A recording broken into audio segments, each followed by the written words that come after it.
अस्सलाम वालेकुम। दरवाज़ा स्टूडियोज़ में खुश आमदीद।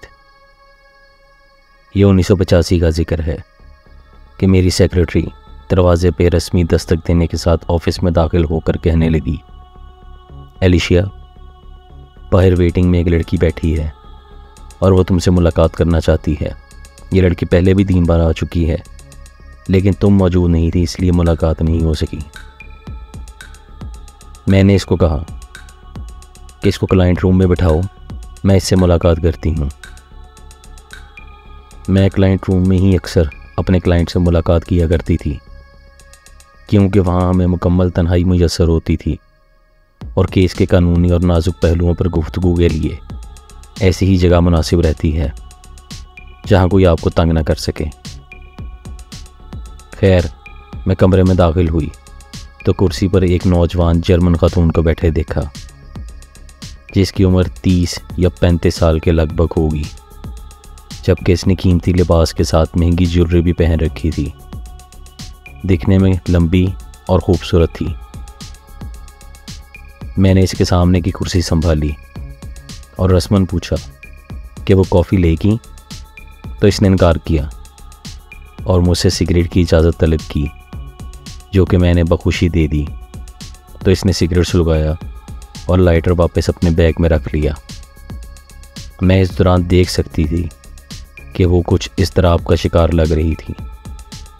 खैर, मैंने इसे इसके आने की वजह पूछी तो इसने जवाब दिया, जाहिर है कि किसी वकील के पास कोई शख्स किसी कानूनी वजह से ही आएगा। उसने सादगी से जवाब दिया और पानी का एक गिलास मांगा, जो कि मैंने सामने पड़े जग में से पानी डालकर इसे पेश कर दिया। उसने घूंट भरा और बोली, मेरी शादी एक जर्मन से हुई है, जो कि एक साबका नाजी अफसर है और वो मेरे पर तशद्दुद करता है, लेकिन मैं यहाँ इसलिए आई हूँ कि मेरे कागजात जाली हैं, हत्ता कि मेरा शनाख्ती कार्ड भी जाली है और यही हालात मेरे शौहर के भी हैं। हम अर्जेंटीना में जाली कागजात पर रह रहे हैं। हालांकि मैं सारी उम्र न्यू क्वीन के इलाके में रही हूँ और मेरी सारी परवरिश भी वहाँ हुई है। मेरी माँ ने मेरे बाप को छोड़ दिया था जब मैं 13 साल की थी। ये कहकर वो चुप हो गई। मैंने सवाल किया कि क्या तुम्हारी माँ जिंदा है? हाँ, जिंदा है। और इसने बताया कि 1980 तक वो बैरालोशे में ही रह रही थी, लेकिन बाद में ब्यूनस आयरेस शिफ्ट हो गई। मैंने पूछा कि मैं आपकी क्या मदद कर सकती हूँ? तो वो बोली, मैं शदीद ख़तरे में हूँ और मुझे जान का खौफ है। मैं अपने शौहर को मेडिकल चेकअप का बताकर ब्यूनस आयरेस आई हूँ और यहाँ से भाग जाना चाहती हूँ। मैंने उससे कुछ कागजात मांगे तो इसने देने से इनकार किया और मुझे कांधों से पकड़कर बोली, क्या आपको मालूम है मेरा नाम क्या है? तो मैंने कहा, हाँ, तुम्हारा नाम उशी है। उसने मेरे कांधों को मज़ीद मजबूती से पकड़ा और बोली, मेरा पूरा नाम उशी हिटलर है। पहले तो मुझे यकीन ही नहीं आया। फिर मैंने इससे पूछा, एडल्फ हिटलर के तरफ से बता रही हो? तो वो बोली, हाँ, मैं उसी की बेटी हूँ, एवा ब्राउन और एडल्फ हिटलर की बेटी उशी हिटलर।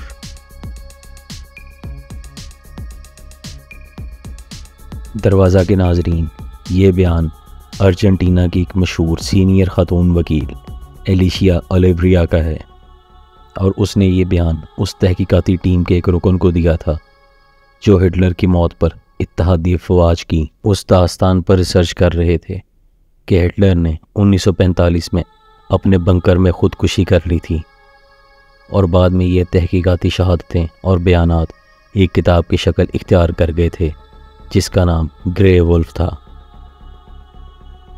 इस किताब के मुसन्निफीन मशहूर ज़माना तारीख दान जैरेड विलियम और 50 से ज़ायद किताबों के मुसन्निफ साइमन डनस्टन हैं और किताब 2012 में शाया हुई। इस पे ग्रे वुल्फ के नाम से एक मूवी भी बन चुकी है।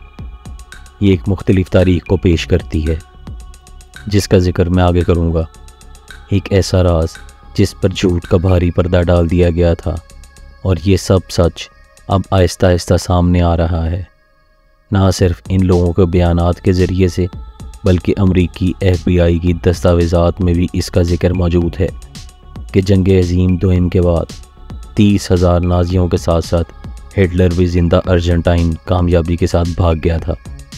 और इस सारे मौजू पर हिस्ट्री चैनल की एक मुफस्सल और हक़ाइक़ पर मबनी डॉक्यूमेंट्री भी मौजूद है।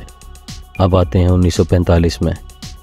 बैटल ऑफ बर्लिन शुरू हो चुकी थी और अपने इख्तिताम की तरफ बढ़ रही थी, और सब जानते थे कि रूसी अफ़वाज जो कि मशरक़ी सिमत से बढ़ रही हैं किसी भी वक्त बर्लिन में दाखिल हो सकती हैं, और जर्मन फ़ौज इसका दिफा नहीं कर सकेगी। हिटलर एक बार फिर मंजर आम पर आया। इसने जर्मन अफ़वाज का मोराल बुलंद करने के लिए तकरीर की। इसमें इसने अपने एक खुफिया हथियार का ऐलान भी किया जो कि वो अनकरीब इत्तेहादी अफ़वाज पर इस्तेमाल करेगा और जर्मनी को फ़तह दिलाएगा। ये हिटलर की आखिरी अवामी तकरीर थी। वो आखिरी बार सामने आया था टेलीविज़न के कैमरे। इसकी तमाम तकरीर और इसके फ़र्दन फ़ौजियों के दस्ते के पास जाते हुए और इन फ़ौजियों से इसकी बातचीत को फिल्मा रहे थे। ये वो बदकिस्मत फ़ौजी थे जिनकी उम्रें 12 से 17 साल के दरमियान थीं, और इनके कमसिन कंधों पर नाज़ी जर्मनी के दारुल हुकूमत बर्लिन के तमाम तर दिफा की ज़िम्मेदारी थी। और ये दिन था 20 मार्च 1945 का। बाहर का मौसम शुरू हो चुका था, लेकिन जर्मन्स के लिए नहीं। 1939 से लेकर जंग अज़ीम दोम के दरमियान तक, यानी 1943 तक, नाज़ी जर्मनी बहुत तेज़ रफ्तारी से कामयाबी के मराहिल तय कर रहा था। लेकिन ये कामयाबी सिर्फ जंगी महाज पर ही नहीं थी, बल्कि इसके कई एक और पहलू भी थे, और इनमें सबसे अहम पहलू मफतूहा इलाकों की दौलत थी। ये इंडस्ट्रियल एज के दिल में लड़ी जाने वाली जंग थी, और इंडस्ट्रियल एज का दिल यूरोप था, और यूरोप बहुत अमीर था। हिटलर की फ़ौज ने फ्रांस, ऑस्ट्रिया और मशरक़ी महाज़ों पर जिस तेज़ रफ्तारी से पेशरफ्त की थी वो किसी के वहमो गुमान में भी नहीं थी। और इस कामयाबी में जो दौलत लूटी गई थी, इसका अंदाज़ा सिर्फ इस एक बात से लगाया जा सकता है कि जो रकम और नमादरात हिटलर ने अपने ख़ास आदमी के हवाले किए थे, इनकी मालियत इस वक्त 100 अरब डॉलर थी, जो कि हिटलर समेत इसके बहुत ख़ास आदमियों और पार्टी के काम आना थी। बाकी रकम इससे बहुत ज़्यादा थी, जिससे जर्मनी के मुआशी और जंगी अखराजात किए गए थे। ऑपरेशन फायरलैंड एक इंतहाई खुफिया और तवील मंसूबा था। ऑपरेशन फायरलैंड क्या था और ये क्यों बनाया गया था, हम अगले एपिसोड में बयान करेंगे।